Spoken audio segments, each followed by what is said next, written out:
Good afternoon, everybody.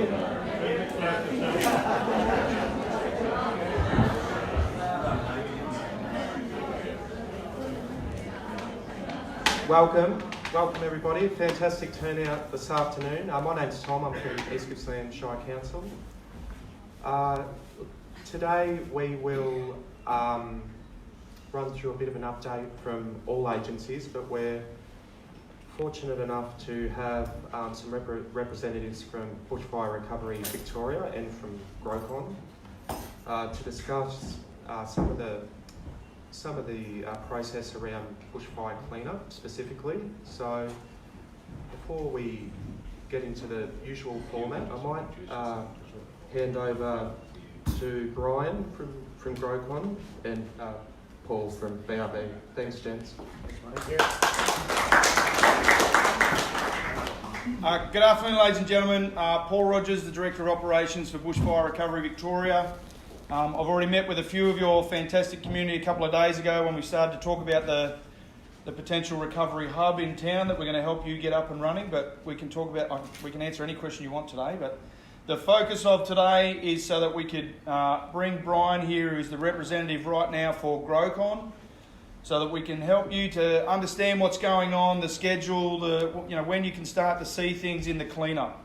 But I'm here to answer any questions you have, okay? I'm working tirelessly to help you out and whatever you need. And by us being here, we can talk to such a big crowd. It's fantastic. So thank you very much for coming. I really do appreciate it. I understand you've had lots of meetings and lots of visits, and I don't know about you, but maybe it's time to get on and start doing some stuff, and that's why you're looking at people like me to just get on with it and start helping you out. And so that's why we're here, to try and do that. We're a pair of what I would say is not traditional characters for the government. So we like to just kind of get in and mix things up and create a bit of a storm so that we can get things moving a bit quicker than they normally would. We don't promise you anything, because if I promise you something and walk away and don't deliver, then that's terrible too. All right, but I'll listen to anyone, I'll talk to you, and I'll try and get a feel for what your needs are here in Mallacoota. And not just Mallacoota, sort of Genoa, Gypsy Point as well. So we're keen. I hope there's some people in the audience from those sort of outlying hamlets, villages, towns today. And I'm just here to listen, but I'm also here to support Brian. So if you want to give Brian a hard time, that's fair enough, because he's ready for it. And I'll back him up whenever he needs it. So. Good afternoon, and thank you for welcoming us to your community. My name is Brian McAdam. I have been seconded to GrowCon, and I have been involved with the bushfire cleanup for the last three major fires. In 2009, I managed Kinglake, Strathewen, and Kinglake West. And I have also been involved with Separation Creek, Wye River, and some country areas after that. The issues that you have in your community are familiar to me, having been here before. So I want you to drive the questions. I can go through, if you wish, the numbers of registrations, how many people GrowCon have spoken to. We get a daily update, so there's if I just refer to my phone, and I know it's terrible to do this, but I have glasses for driving, not for reading. Bushfire registrations that have been received by GrowCon is 290 to date, as of 5 o'clock last night. They have contacted 210 of those as of last night, but there's about another 60 or 80 today. They're pumping them out at that sort of rate. There is so that is got to do with property owners, and there's also a whole deal of work going on, which is the registration of contractors to undertake the works. And so that's also those numbers that in East Gippsland Shire, 62 businesses have registered for that, and of those 60 people have been spoken to last night, so I'm sure all of them have been spoken to by now. So the big issue for this week is to make sure that people register. So the registration number is written on the sheets at the back of the room. It's 1-800-560-760. We were in Can River today, Paul and I. We spoke to community members there. Some of you are here today and welcome. We got 6 people registered that had not registered. So registration is a very big thing. It means you are on the list. If you're on the list, then you can be, we can come and see you, we can integrate with you, we can take you under our wing, and we can work with you to get the work done. The process is registration this week. Next week there's visits to people's homes and your homes, businesses, whatever it is. So we will then have people out in communities like Mallacoota and some of the outlying areas to actually come visit your particular premises, your home, your workplace. Then go through a process called a consent deed. A consent deed basically is permission for somebody to enter your land and to work with you to get the work done. So it is the scope of the work can be outbuildings, it can be the home, it can be water tanks, it can be gas bottles, it can be batteries, it can be treated pine. It's all of that is classed as bushfire waste. What we would prefer not to do is to have people driving from here to the tip, here to the designated location, in a trailer with it all blowing around. This stuff has got asbestos in it, it's got arsenic in it, it's got battery waste in it. We would much rather it be controlled, in other words, that it's done in a very synchronised, coordinated manner that keeps your community safe long term. Okay, so EPA are actually investigating, I was on a teleconference just earlier on, investigating a couple of instances in the state where people had, or some contractors had taken somebody's house away or other premises and actually driven to Cranbourne. Now, driving from here to Cranbourne is not a good thing. So please register, we will come, we will see you on your premises, we will get the consent deed signed, and the consent deed basically is a series of questions. Everybody asks us the same question. What do you want on your property to keep? It could be a flower bed. It could be something down the back. We recognise where your septic tank is. We recognise if it needs to be removed because it's damaged by fire, we will then pump it out. I will go and get a local plumber. I'll get a local electrician. We will get, and we integrate, because we've worked in so many communities around the state over the last 11 years after Black Saturday, integrating, getting the local plumber, getting the local people in to do specific things under our scheme is exactly how it works. So we're working in the community, we live in the community, I have management in the community, and we've a lot of the people that are coming have done this before. So the communication piece, the softness, I spoke in Saturday the other day about the softness that we have to, as part of government, give you. And that softness is, it's not come in and bowl it over. The softness around government is that if you wish to discover things on your site, in your house, you will tell us, we will take the tin off. We will, if there's tall structures that are unstable, we will knock them away from the area. We found medals from the Boer War, First World War. We found wedding rings. We found precious things, particularly for people who had lost their loved ones. I carried spoons to a grandmother who lost her children. It's about softness. It's about working with you. We recognise, the government recognises, that every single person on every single site is precious. Your memories are precious, you're precious, your communities are precious. This is how it has to be done.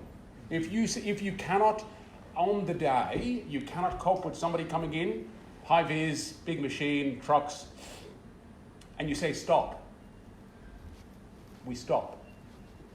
If you say I can't cope with it now, we will go. You won't be forgotten, but if you say I cannot cope with this, it's too traumatic for me, if it's a day, a week, an hour, whatever it is, you talk to us. I've got community liaison people on the way. They will understand what you're going through. You know, there's trauma, there's hurt, there's grieving. We're going to work with you. So I'm sorry for being emotional, but it brings back memories.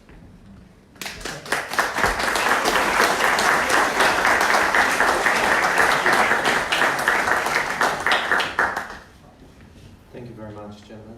So we might open the floor to any questions. We're happy to take questions on anything, not just clean-up, anything at all. Please, sir. Fire away. I've been a resident for 50 years.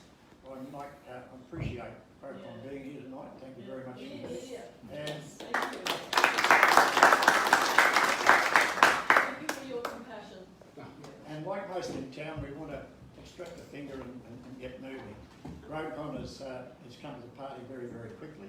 Yes. I've been to a draftsman and architect about designing the house, and they say there may be troubles with the valve system.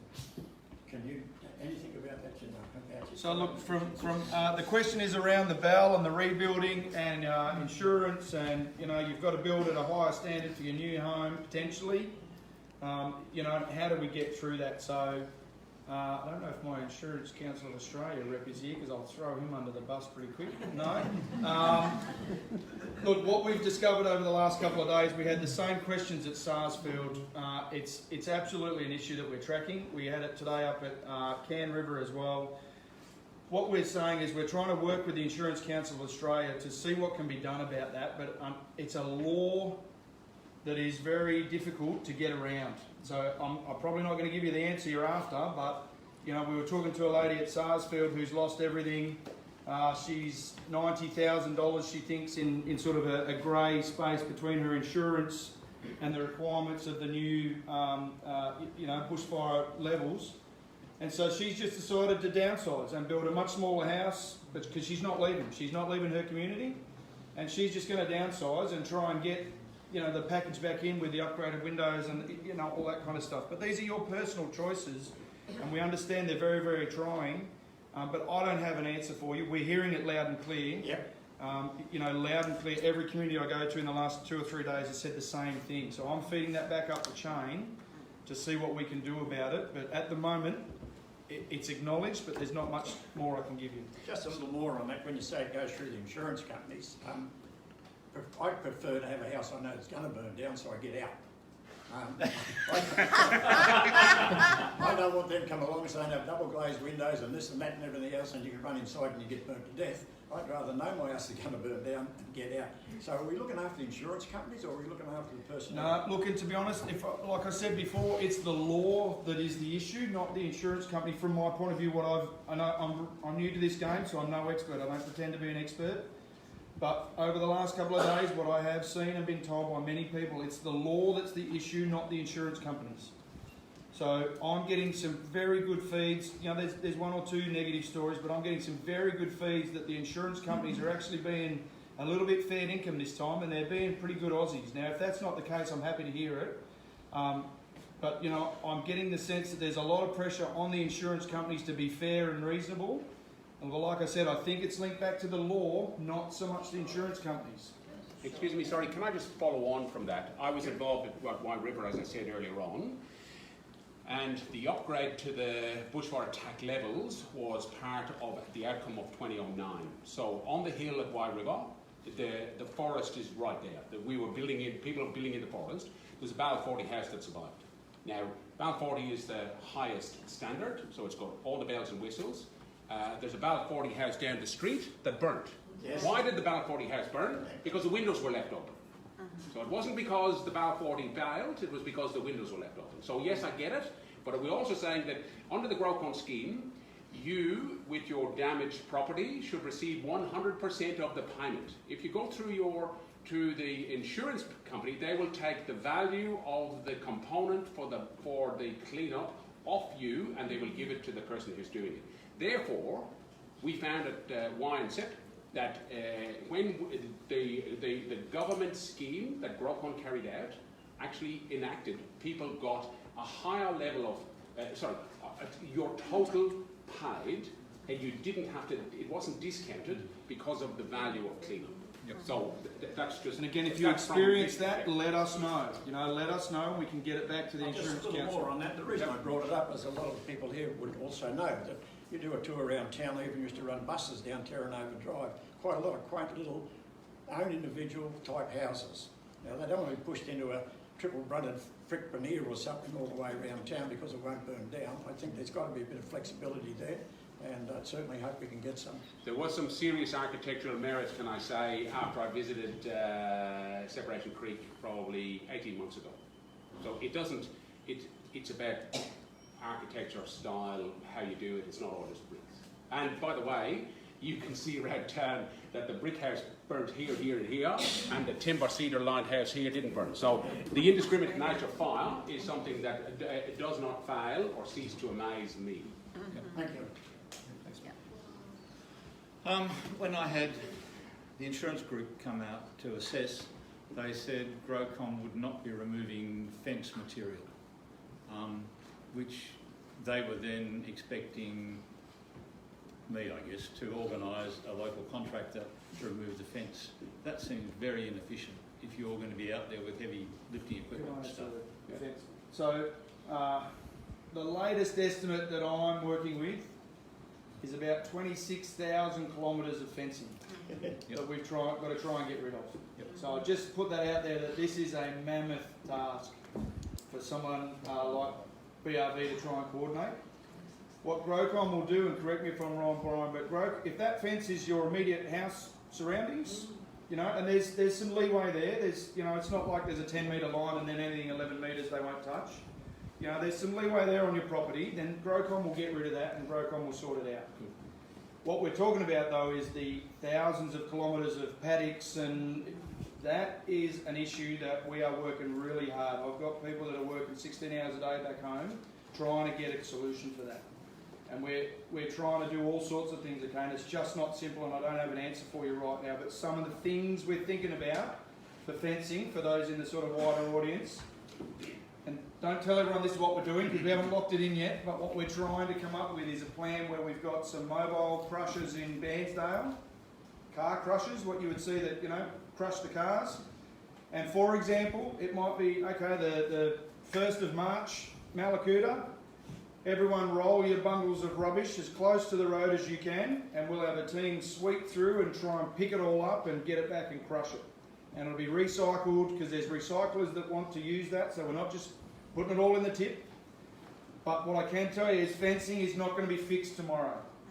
So if it's not around your immediate house that Grocom will look after for you, then there are other avenues for you. There's a variety of grants that you can work through, the pop-ups that come, all the other services to work through those different grants that you're entitled to. If you think your bit of fence falls well outside of all of that and you want to get it fixed because you just want to get on with it and keep a couple of cows in or whatever it is, I encourage you to do that. But the wider fencing problem is astronomical.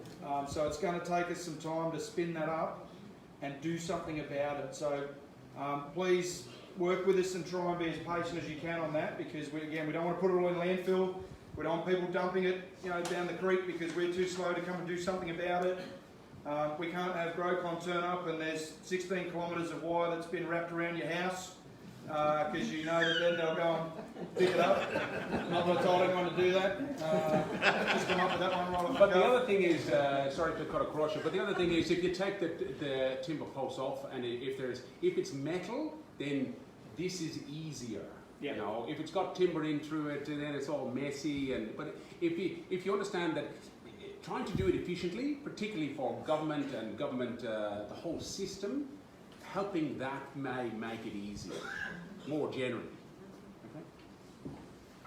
Yes, madam. I've got a couple of questions from someone, a local resident who's lost her house, but she won't be able to be back in Mallacoota for another 2 or 3 weeks. Yep. So she's concerned that the process, and she has registered, but she hasn't heard back yet. So it might be easy if she could speak to someone directly. But basically, her question was about still having access to that support and being here when the cleanup. Sorry, who has access to what, sorry?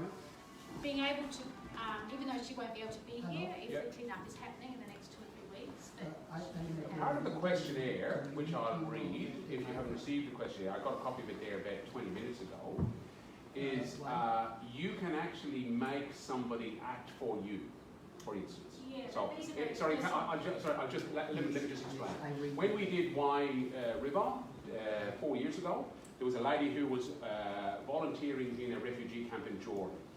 She authorised somebody to act on her behalf, and we cleaned up her property. So you won't get left behind. This lady won't get left behind. There is a process to actually support that. But if she can't be here, then the process can't wait for her to be here to be able to go through. So when is she back? In 2 or 3 weeks, she's got personal problems. Yeah, that's fine. 2 or 3 weeks, we'll be here. There's 140 properties here that we'll have to deal with. I won't do them in a week. I won't do them in a month. I won't do them in 2 months. No, that's right. We just, you know, she Yes. Tell her, look, look, please don't stress. That's the big issue here, and this is for everybody in the thing here. Please, I've been, sorry, I'll just get to the moment. This particular trauma you're going through, you need everybody, including me, we all need to have support. Now, support is provided by Red Cross, it's provided by other people. Talk to somebody. Don't hold it in. Because down the track, 6 months, 12 months from now, we will have people still traumatized. But if we can allow the pressure valve that I have, that Paul has, because of the amount of pressure every one of us is under. You're on different pressure to me. I'm under pressure to get it started, to get all the boxes ticked, to make all of that sort of stuff done, to answer to government, to advise government, to look after you. We all have got to have a pressure valve and talk and make sure that you have the support around you. It's very, very, very important. Sorry, I haven't finished. One other part of the question Yeah. was that now that the road is open from Melbourne and expect more people to be coming to Mallacoota who don't necessarily live here but are coming from there was concern about looting in some of the sites because at the same time the police presence in Mallacoota has been. Right. We had that exact same question at Sarsfield the other night. And O, the police have a presence, have an increased presence in these areas. Do not hesitate. Yeah, so whilst there is, some have pulled back, both Bairnsdale and regional centres are still well overmanned, for want of a better term, with police. So the police made it very clear to us at Sarsfield the other night, do not hesitate, call 000. Please take that on board. And that even goes as far as, if you've got a contractor coming onto your place that, you know, not Grocon, but someone else to do something, and you think they're shonky, because we've had them already, call 000. Don't hesitate. The police are so proactive and helpful right now, and there's lots of them still around, so they can get to you reasonably quickly. You know, and they can help you work out, is this a problem or not? But if you suspect anything, get on the phone. Can I just say, my previous experience, similar sort of thing to you, in a community, call the police. Somebody who should not be, I'm thinking, I have not been to Mrs. Jones's property, there is somebody there. I rang the police, they were there in 15 minutes, brought that particular gentleman away to help them with their inquiries. Okay? Sorry, yes ma'am. I just want to know if Grocon has any idea of the time frame of the whole clean-up, you know, how many months it may be? I can talk more generally. Yeah. In 2009 it took about 18 months. Okay? It took 5 months for 98%. Okay? The rest of it, somebody can't deal with it, somebody can't grant it access, blah, blah, blah. But the majority of the project will be done if I want to get a lot of it done, particularly up through the bush areas where the roads are bad, the road surfaces are bad, the turning circles are bad. I need to get, from a safety perspective, I need to get off those hills in 3 months. Okay? I want to get off some of them in 2 months. I want to have big teams here because this, your community, I said to Paul the other day, I said, it's not hard. Good road system, easy access into domestic properties, the ground will be hard. So I can have, 10, 15 excavators here being served by 2 or 3 trucks. Yes, we're going to have a lot of traffic management. We're going to have to talk to you as a community about shutting streets off, traffic lights, traffic management people, how we want to do it. That's all the communication that we're going to have to engage you with. to make sure that. What's that? The road coat, that the trucks leave in the area. Well, coming into the aspect, when you go to Can River, there's two significant stretches that are under traffic management. We're going to have to do the same. I won't have traffic management there, but I want traffic management in your community. So there's children on bicycles, there's people walking, there's people visiting. So we will have a road system that manages flag people, some traffic lights potentially, maybe not. We're going to probably double the amount of traffic. I mean, the road from Genoa to Mallacoota, that's, yeah, it is. how's that going to take however many truckloads go out? Well, it will have to. And the Shire has given us access to all of their engineers. So if we need engineers to look at roads, bridges, turnarounds, culverts, drainage, the Shire, I was at a meeting with the COO at the Shire the other day at Fairfield, and he has given us 12 engineers if we need them.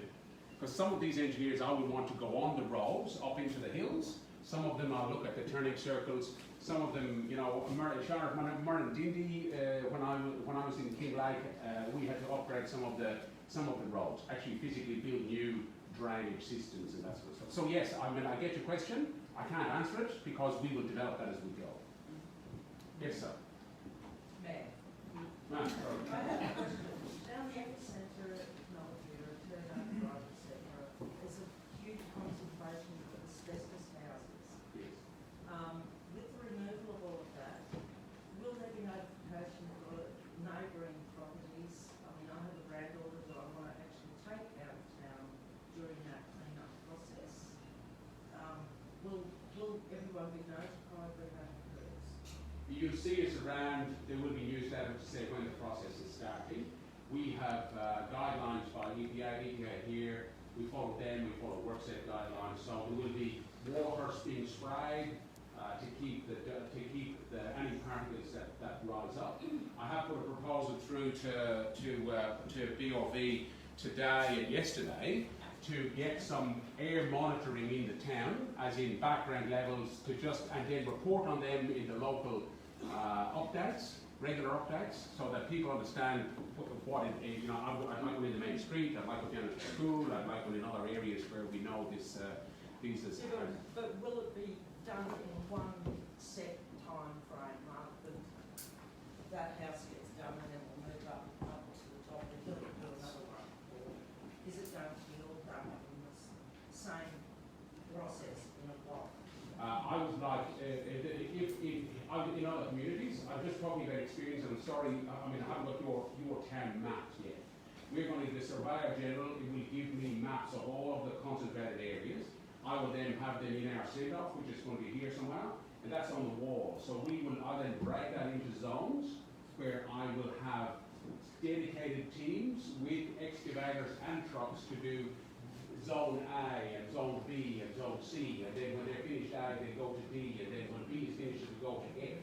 So I wanted, with 140 odd properties here in this town, we have to and because it's easy, I can get more vehicles and more trucks in here and set a time frame. And I'm coming to the building industry, we've got to set aggressive time frames, but then again, I've got to have this other portion of what we do, and bushfire cleanup is very different. It's not a contract. Yes, the government will say it's got to be finished, and I say it's got to be finished, but what we've got to do is to do it with you. We don't want to do it in a non soft way. Am I answering your question? Well, Probably not. I basically want to know, once you get your map, Yes. down to Turnover, the epicentre of where the fire front Yeah. actually is. Yeah. A lot of those homes are asbestos, Yeah. internally, externally, and roofs. Yeah. They're just dust now. Yeah. Some of our proactive residents have actually gone out of their way and covered it up with tarps and watered it down to protect their ground. Yes. Nothing else is being done by anybody else. We've been exposed to this with our livings. I just want to know, when a clean up, is it going to be in that one area all at once so we can evacuate if need be? Well, sure, there's some experience around in the room here. If you want to talk about that, process of close it down, we keep the dust down. There is a process recognised under the Australian standards of how it's done. It hasn't been done since I the will do fire. it. I will get concentration in design. I Absolutely. think what Susan's trying to say is when you come into Mallacoota, wouldn't you be that person's priority, or they get the first ones to clean up? And when you start an end of the street, or street, house one, house two, house three, that's all. Or will you go out and pick up the asbestos and give them a bloody way quick? Yeah. Well, every house here has got issues, whether it's asbestos or it's batteries or it's. That's what we're worried Yeah, we're worried about this. Yeah. Lots of people live in that area. And it's usually wrapped for removal. Yeah. So- Everything that That's what we leaves wanna your know. community will be wrapped. That's what I'm talking about earlier on. No vehicle will leave here unwrapped. I was at 23 Terranova, it's surrounded by 10 dead houses. Quite a few of them have got asbestos in them. Is it likely I'll be asked to move out? And if so, will I get any compensation? I will ask you to do that. We will put spray, as we do, with the removal of all asbestos. You've got to keep the dust down. That's what we will do during the operation. I hear kind of there are two potentially conflicting things here.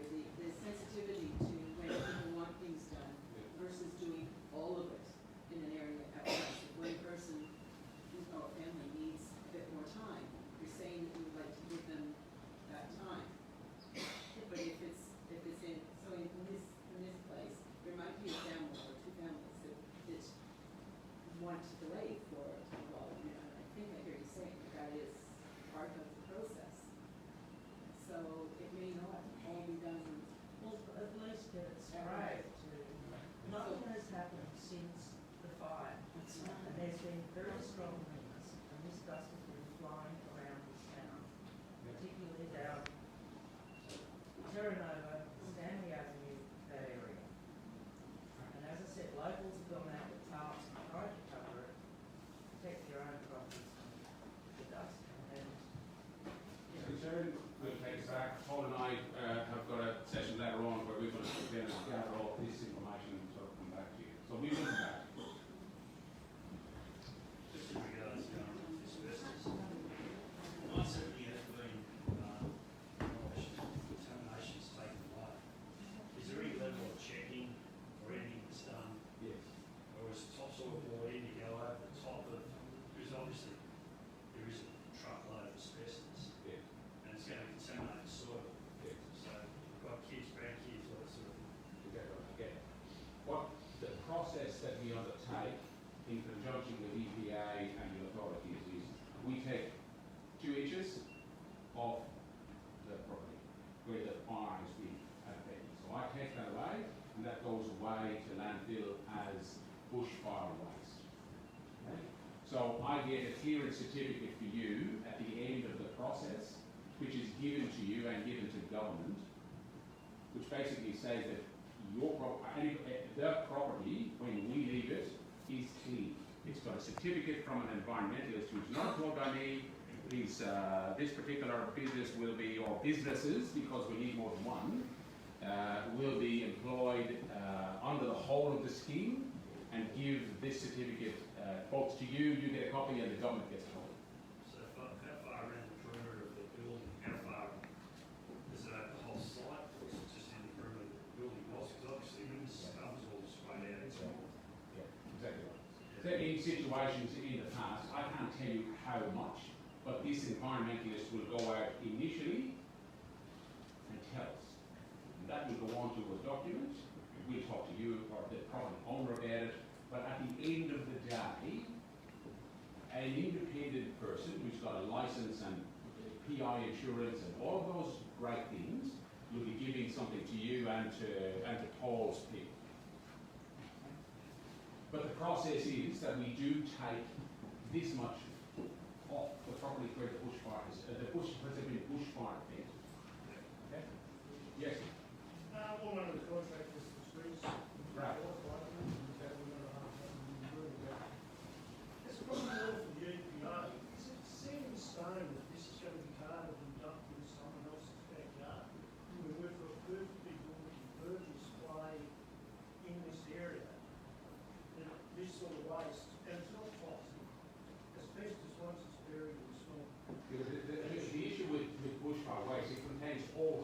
Yeah, but we're moving it and putting it in someone else's backyard. Sure. No, we're not. Sorry. Just this afternoon, about an hour ago, we have the government and the EPA in wherever they are in Melbourne somewhere. They have come together. So the tips are going to be. At this stage, it looks like it's going to be Bullmoss, Dansdale and Canberra. So two of those tips are not currently operational. Okay? So they're going to either take the ceiling layer off, open a new cell, and then reprofile it when this stuff goes in. On average, there's 100 tonne of bushfire waste that is extracted off every property, and this is the statistics from 09 and 16 and 18. So when you think about 500 properties, and I think it's more, so if it's 500 properties, it's 50,000 tonnes. So over the whole of the state, I've got people up in Corrion, we've got next week, we've got people down here, and all of that will go to specific tips. I have to report to government, which is on the public record, about how much waste goes from every property. So the process is that all the metal gets hosed down and washed, it goes in the truck, it goes off to recycle.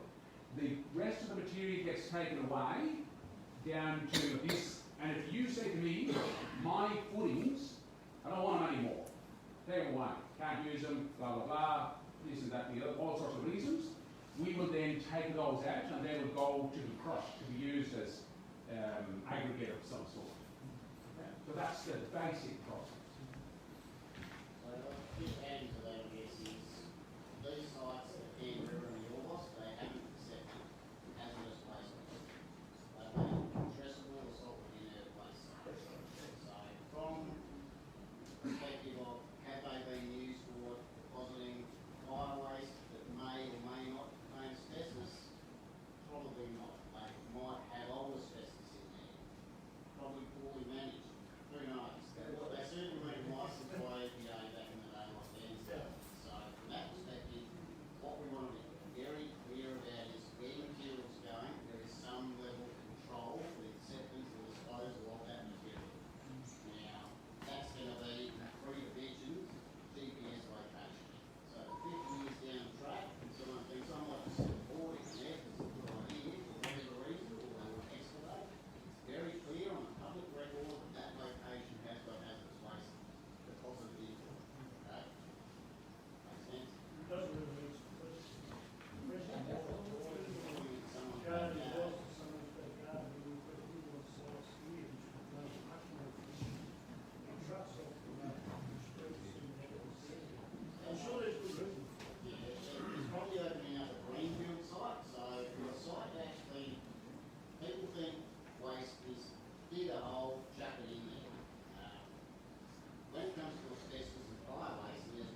Yes. Can I ask where the water is beneath the land? And you also look at that to see where the waste is and what the effects of the fire have had on the board, for instance? Oh, that's not my scope of works.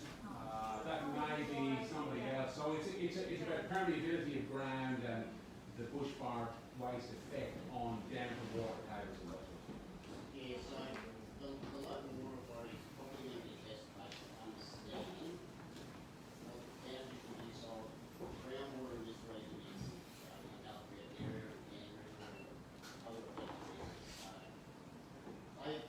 The likelihood of them having a core network with actually monitor and understand the quality of that water as well as the quantity of it. So whether those going up and down. So that water resource is largely going to be the responsibility of understanding the best, closest understanding of the water resource management, which is going to be the water. And there's also, I know that, Dixon has got sprinklers. You know, if it's a dedicated supply catchment or anything of that nature, because I don't know. I think this one would probably be going up through that water authority. What's the local water authority is within.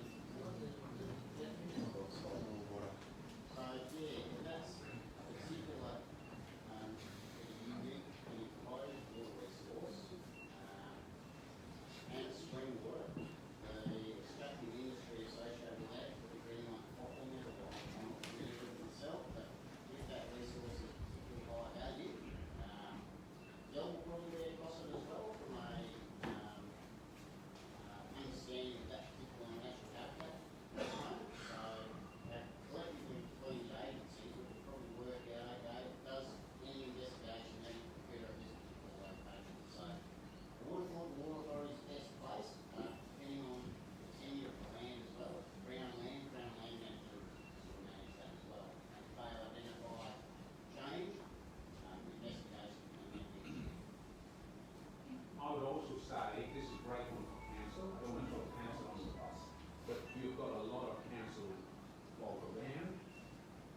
That's where I can't talk, yeah, I don't know working where. on these, who they would probably direct it, who water authority or otherwise, who keep, they would sample this on a regular basis to be able to report on if there's a change in specific levels of content.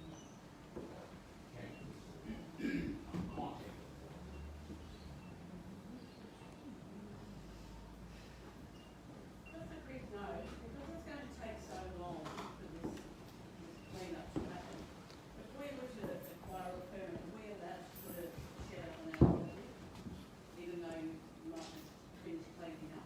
Is that what are we allowed to do that? I'm not. Yeah, Because Brian. Sorry? I'll just with regard to temporary occupation. I'm not talking about temporary occupation, I'm talking about putting a shed up to stop it. Okay, so different question. I know there's currently some considerations of planning.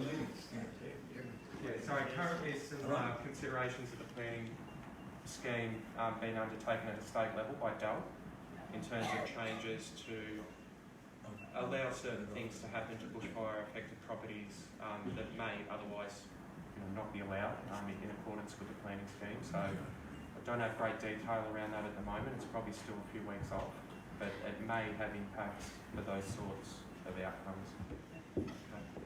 Are you supplying some protection for the people when you clean up and they look for their properties? Yes. As in personal protective equipment? Yes. We in the previous bushfires, the council provided Tyvek suits, which is the the white lightweight thingy with a mask and goggles and gloves. You bring your own clothes, shoes, good quality. I mean, not good, but, close-in shoes, so that when I take the metal off, you've got to go and find like a specific area to go and yes, absolutely. That was part of it before. The council provided it. I'm not throwing the council under the bus at the moment, but they provided it. I did not. Okay. But they gave, it's about, because I'm a primary point of contact for everybody on their properties, then you know, I'll say, oh yeah, well, the council provided all of these. Have one. Yeah. Have a hat, goggles, glasses. Come with us. We do this. And if you want to be there on the day that I'm there, or my people are there, you're more than welcome to be there. You know, we give you the same suit again, the glasses, and like some people want to watch, some people don't want to watch, some people want to be there, some people don't. It's entirely up to you. Yeah. The thing is, you know, with some people, they want to see if they, as you said, can save some memories. Yes. But they have to be protected while you, as you said, lift the roof of Yes. the 30 centimeters which are left. Correct. Yeah. So we lift the tin off completely and we drop it over there. Then if there's any other hazard, either, you know, that we've got to recognise, Yes. like if the walls are in position and we've got to pull them away from it so they don't fall on you. I mean, there are things like that we just got to, well, we've got to work with you. That's what we've got to do. We'll work with you, we'll talk to you, we'll understand what you want. Because you said was, that precious thing was in that corner. And then we will concentrate on that with you. That's all I want to know. Thank you. Yes, mate. With so many heavy trucks going out of the town, is the road going to be remediated afterwards? That question was asked earlier on. We've got to have an engineer. I mean, the council will look at the roads. I'm sure they have already. We'll look at the single, double axle loads on the road. So you've had trucks in and out of here. Yes, you'll have a higher volume, but yes, the road will have to be looked at. No, without a doubt. You know, I mean, I can tell you down at the back of some of the more rural areas, there will be turnings there that I can't get a truck around. So we have to talk to council about. We've got to bring council on the journey and we say, this particular zone with this particular turn, come and see us, let's have a look at it, who do we get in, have we got the local guy, can we do it ourselves to their standard, and is the road, what's the road going to be left with at the end of the day? This may not really be your guys' field, but I've heard that people have been catching and eating fish out of the lake. Now you're talking about the toxic materials that we've got. Is anybody, any authority going to stand up and say we shouldn't be eating them? This could be really detrimental to this town. Yeah, I guess in Holbrook for Fisheries Victoria, I was at a site the other day where angler came in, he said he saw a potentially discoloured flatty, I think it was, and the bloke said, okay, was it discoloured on the outside and the pelts? And he said, yes it was. The fisho knew what that was. He said it was a seasonal change. Now, that's not answering your question, but the fishers know these fish better than most. I would have thought. Now, if there's forecast rain that's coming in Byron Bay in the next couple of days, there is going to be a significant load of organic material. Potentially, if Mallacoota gets a decent rainfall, it's going to go into that waterway. So I've spoken to my people in head office, they're looking at a water sampling plan now. So they asked me, I didn't email from them today, they said, is the inlet open or closed? And I said it's closed. So that's going to help them determine where some of these feeder waterways that are coming into the top lake and the bottom lake, where some of the points of sampling may be undertaken. The fishers have also said to us that they're happy to help, because they've got boats, we've got one boat in the whole of Victoria, they've got a boat here, and they've got equipment available. So watch this space on that one. I totally understand that there is potential for a lot of organic material to go into these, to go into this, which is larger than a pound now, because there is no opening to the sea. So yeah, good question, and yeah, we are looking into that at the moment. Yes. Communication is very important in this situation. Absolutely. Can we expect regular meetings and upgrade on what you're doing? And as soon as you've got the maps and areas located, can that be made sort of, you know, open to everyone? Yep. So, I mean, I think perhaps a meeting once a week or a bit later. And we will have an office here with you know, drawings, maps, colours, people. Come and say hello. Sure, thank you. I'm not so sure we have the teddy bear biscuits, but you know, I'm sure we'll get. Yeah, And we will invite people in. You know, so come and say. I mean, it's about. We are. It's almost like kissing you. We will kiss you but we've got to leave you with good memories. And communication is one of those things. Whether it's through the newsletter, whether it's through the website, whether it's through coming and talking, whether it's coming to the office, whether it's coming to the here, talking in front of you about what's the plan, how has it been going, what's your issues. Come and talk to us about the issues. That's fantastic, really good. Thank you. Yes, sir. There was a question for EK, is it?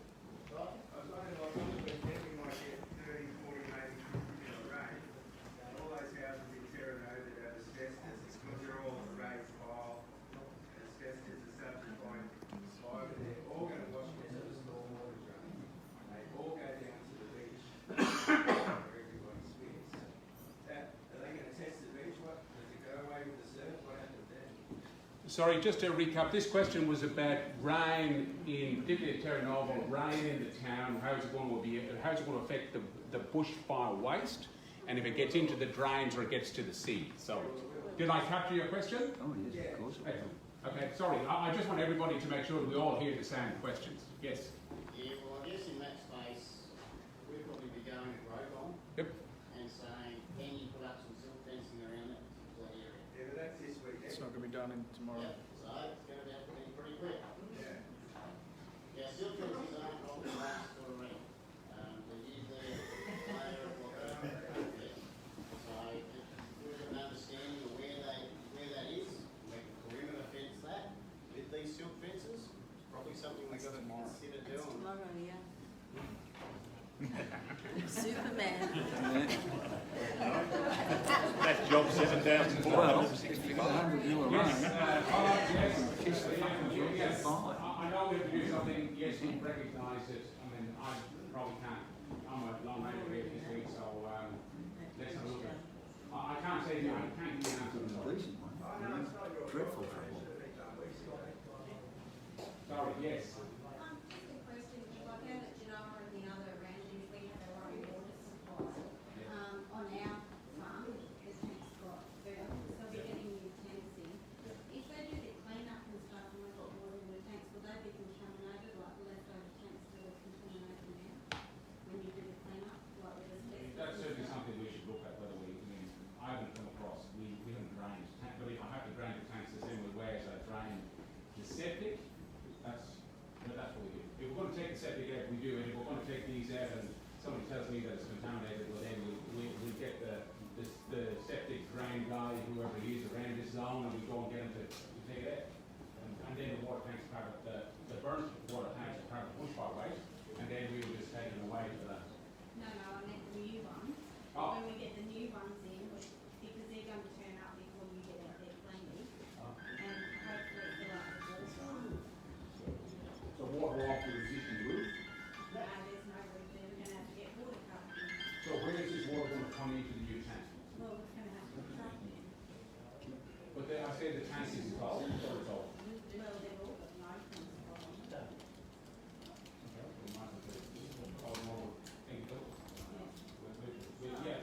Certainly, no, it's a great question, and it's certainly a question for when on the day your concerns, we have to address your concerns. If they're about your water tank or it's got an open section on it, whatever, we have to address those things on the day with you when you come over. But certainly raise it when somebody comes to talk to you, do the consent form, raise your concerns.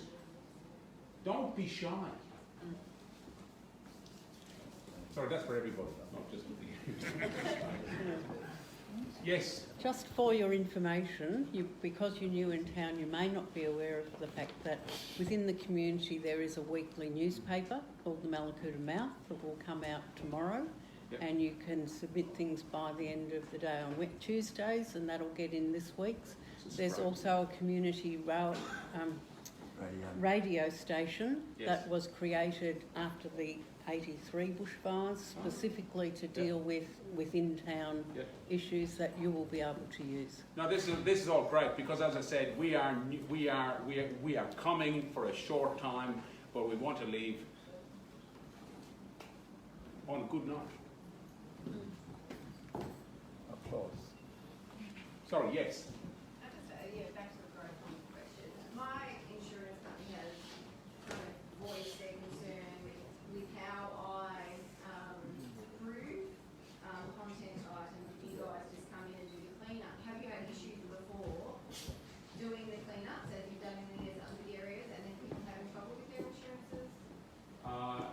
said, what are they saying to you? Sorry, this could be Paul as well. They're saying, is what's in your shed, what's in your shed? Do I then take the metal off and put it over there? So somebody can come and say, yes, what's in your shed is in your shed. Do you photograph and do you Yes. have the, so do you communicate with the insurance, or do you give that to me and then I've got to try and pass it on? How do you work with the insurance? Paul is the interface with insurance. So I've had this very same question at I can't remember what it was, sorry, it might have been Can River, at another meeting yesterday, which I took to the Insurance Council representative, the regional person who I met yesterday, who is also the regional member in Melbourne. So, you know, he's not a sort of an office worker, he's a Senior Insurance Council of Australia representative. He quite quickly dismissed that as unacceptable, and the insurance company should not be doing that. Now, you put it in writing, and I encourage you all, please, less phone calls, more emails if you can. Keep things in writing. When you make a phone call, you don't have a record of what was said, what was committed to, who you spoke to, you know, etc., etc. I understand not everyone can get to emails, not everyone's happy to use a computer, I understand that, but get your mate to help you, get your neighbour to come over and help you. Please get it in writing. Because if you can get things in writing, I can get that to the Insurance Council of Australia representatives and we can try and fix your problems. But if you ring me and say, I spoke to someone yesterday and I don't know who they were and they told me this, there's not much I can do for you. All right? So I need it in writing, and I would encourage you all, please engage with your insurance companies. And if you think it sounds wrong, because I think you think that sounds wrong. I'm not saying either way, but I can kind of see where if someone else is doing the cleanup, and if I'm not there, then how do I then verify? No, but see, I think that to me is like, already you're thinking this doesn't sound right. If it's not right, it's probably not right. You know what I mean? If you think that way already, you're like, okay, that doesn't sound right. Put it in writing back to them. Please ask me specifically what you are telling me to do. Because I've spoken to the Director of Operations from Bushfire Recovery Victoria, and he's told me that the Insurance Council of Australia has said I don't have to do that. And drop my name. I'm happy for you to drop my name whenever you like. And can I just say, just to that very point, we didn't put up with some of this stuff down at YNZ. I mean, this carry on is just unacceptable by some of these people, because they just want to make their life easy. They don't want to come to talk to you, they don't want to deal with it. But that is why we have, sorry, I shouldn't say that, but that's why we have my favourite government representative at the moment here. So make sure, as you say, it's not putting up with it. Yeah, and I agree with using messaging and emails is good, but every time I've rung up the insurance company, the first blurb is, do you agree that this conversation is being recorded? Now, can we use that, or is that just... You can, but that's hard to get back. I know my wife does it all the time. I know you're recording my call. I want a copy of that, please. I've been married for 30 years. She's a crack. Yeah, that's just you. She's recording everything I say. Absolutely, but that's hard to get back. So what I'm saying is, sure that you can do that. Some companies you'll need a legal reason to get that information, really? A copy of it. So it's not logged onto your claim number? I don't know. That's what I'm saying. I don't know what your individual circumstances are. So that's why, again, I just encourage you, get whatever you can in writing so that you've got a record of who you spoke to, what they said and what they told you, and then you can package that up. You know, we can go through when the pop-ups come around, and more importantly, which is another job I'm responsible for, when your community hub gets established, inside that hub, you'll be able to access legal assistance. And that might be for your insurance dispute. And if you haven't kept a record of all those conversations you've had, that's tough. You know, it's a lot more work we've got to try and do to get the evidence. So, you know, there's a lot of support coming for you. It might not feel like it right now, or it might, or it's coming. Trust me, I'm from the government, I'm here to help. It's coming, but I encourage you, please, I'll put it in writing, please keep evidence. Please get a file going and keep your own evidence of everything you've done. Even if you have to make a phone call, after the phone call, write down. I made a phone call at 12:37 on Friday the 2nd of February. I spoke to Pam from DHS. She told me this, you know, put that in your drawer. And just keep filling your drawer with all your notes or your folder or whatever it is, so that you've got evidence. And we all forget things. I forget a lot. So, please keep your evidence. Sorry, I will get to you in a moment. One thing I have seen in all of the communities that we have visited to date is people like yourselves have got a ring binder or a swirly thingy binder or book, and you just people write down notes. And all it is notes. If you're writing back to these people, I confirm our conversation. Send it back to whoever you would feel and their email address. And you can ask for that sort of stuff. We don't put up with this sort of carry-on. We do not put up with it. It's not right, it's not proper, it's not what we're about, and the government will support you, and will support you. And as I said, as it gets more, these hubs are here, there are people here, you can drop in, you can have a chat, and you can express your concerns. Sorry, I'm not doubling back on what we were talking about before, but with the clean-up of the damaged dwellings, we might have something a lot of large trees in there. Access would be a problem anyway. Yes. Is Growcom going to wear the cost of removing those as well? Trees are very an emotive subject, and they're always an emotive subject, and trees are something that I've come to love. Okay? Correct. Specifically when they are affecting my ability to get in to clean. If we have got concerns about trees, concerned about the stability of trees, concerned about the actions of an excavator as it trunkles down the driveway, and we had this with yew trees, we had it with eucalypts, we had it with burnt trees, we had it with... These are the issues that we're going to come. We are going to probably get an arborist to come and have a look at what the condition of the trees. Are they a problem? Are they moving? Are the issues up at somewhere? And the yew tree was actually, the ground, because they're shallow rooted, was actually moving like from here to the back wall line. So trees are, yes, if they are going to affect my ability to clean up or the safety of the people who are going to clean up, yes, they are my concern. Trees outside that are not my concern. No, in my case, I would like to Let's have a look at those trees at the specific time, but trees that are going to affect my operation are my concern. Trees that are outside the influence of the damaged property or my access are not my concern. So we will have this all of the time, so let's address it, but it's not part of my scope. And it's something that has to be addressed. I agree.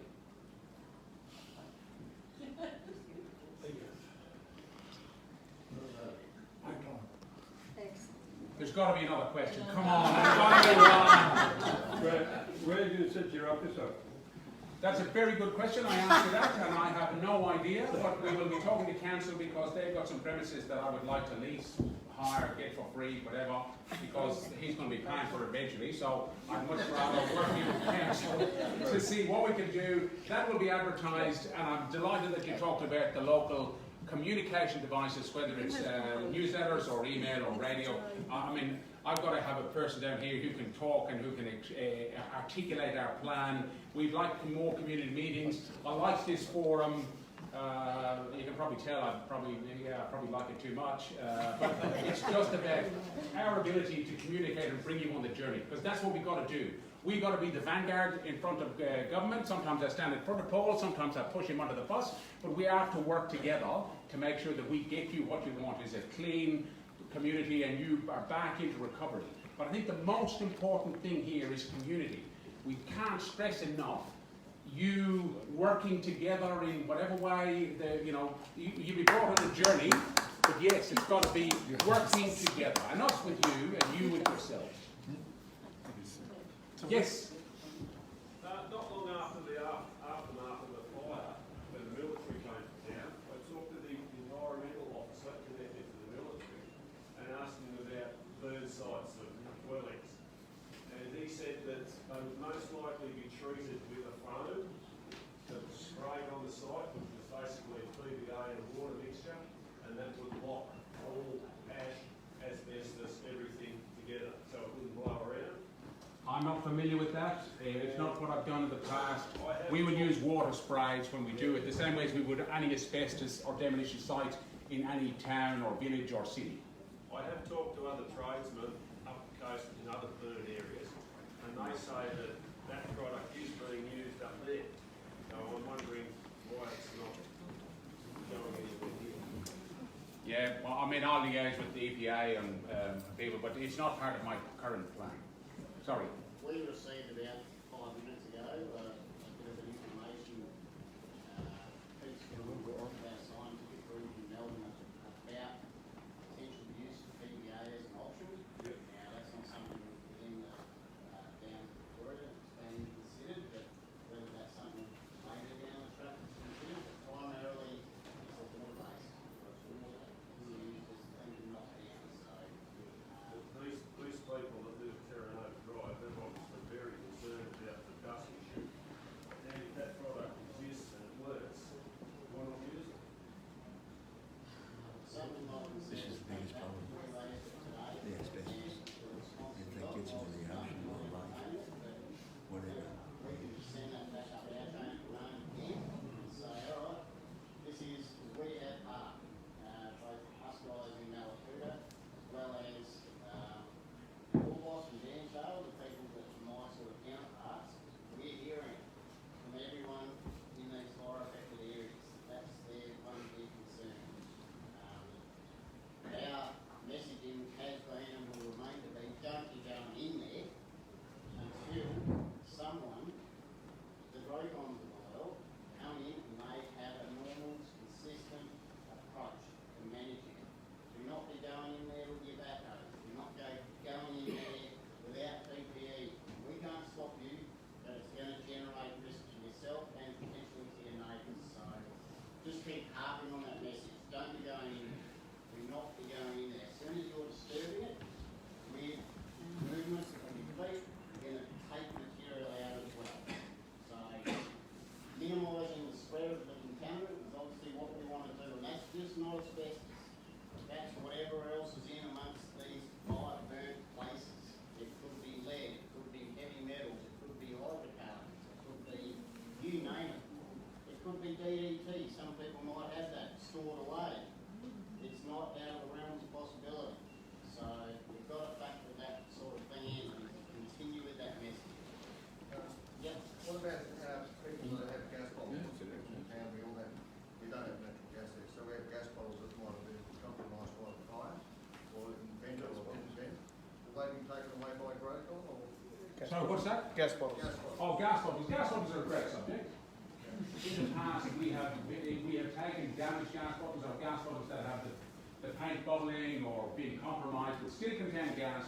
There's a couple of specialist contractors that come. They have a flamethrower type thing. They put the gas bottle. They do whatever they do and they burn off the gas and then they come along and they punch a hole in the bottom of it. And so it can't ever be used again. We then put those gas bottles, who don't belong to you or anybody, we put them at the gate of the property. CIG or whoever supplies the gas, we ring up and say, there's gas bottles at properties, blah, blah, blah, blah, blah. We give them a whole list, there's gas bottles here, come and pick them up. At the end of next week, when they don't come and pick them up, we'll truck them in the back of the truck and we'll send them off to the recycle. But we've got to give them the opportunity to come and reclaim their property. Good, thank you. Yeah. We might, one more quick. I was just going to say, we're happy to stay around if, yeah. Please. Will the clean up and Noah and Oliver and that run concurrently to Mallacoota? My intention is to get as many excavators and trucks into this zone and all the other zones as humanly possible.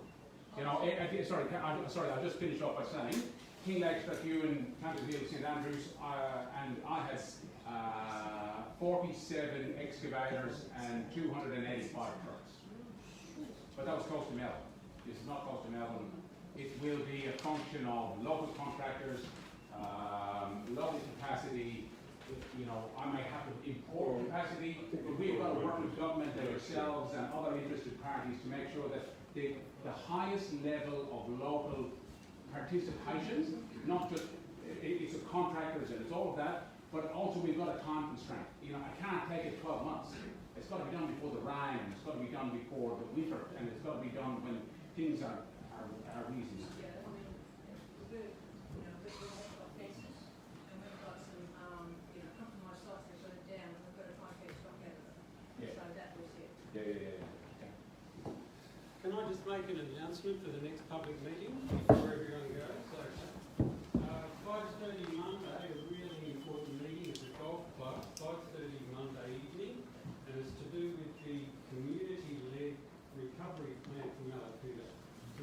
important one. It's been widely advertised so far, and I think it's worth going. So 5:30 Monday golf club. There's no more questions. We're happy to stay around, so I don't want to hold people up too much longer. One more question, yes, sir. Probably a question on the EPA. Our lake system here in Victoria State is closed. The lake is always best. Sorry, Matt, so could you, there's some people here who can't hear. The lake is always better open. Well, that's obvious. It's going to be much easier. I have got it closed.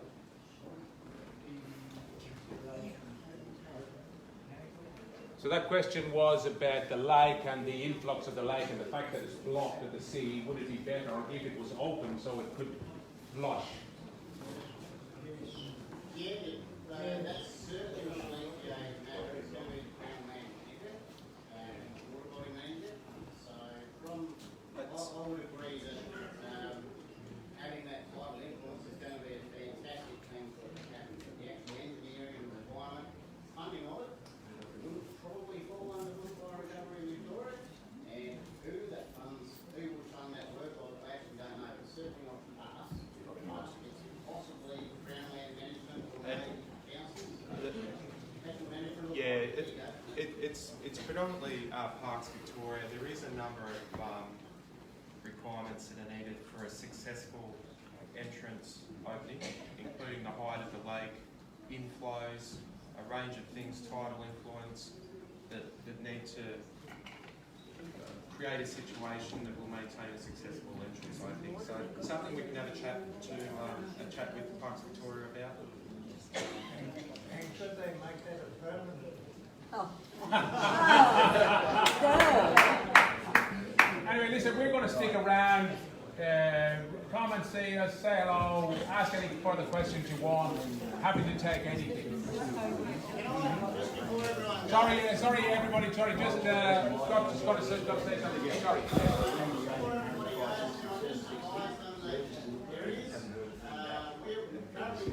So I encourage you, ring them again and give them an answer. No, I'll run them. EPA Air Watch, you can look at it, which is updated every hour. That falls over like we did yesterday. Basically, that gives you good information as to the quality of the air. We've got a backup plan, which is this fact sheet that I've put a number of around, particularly in the back end here, which gives you a visibility document. Use it as much as If in the event that it goes down again. So certainly encourage you to use EPA Air Watch within our website. That fails, here's the backup plan, which is publication of the fact sheet, assessing health risk from smoke. So I encourage you to take one, plenty of copies around the place. So please.